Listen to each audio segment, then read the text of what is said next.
বাতাসও ঠান্ডা করে রেখেছে। অনেক কিন্তু খুব ভালো লাগছে দেখতেছেন। আরো যাইতেছে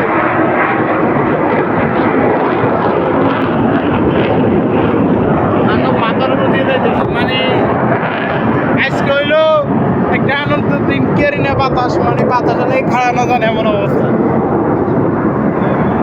যাক আলহামদুলিল্লাহ সৌন্দর্য মানে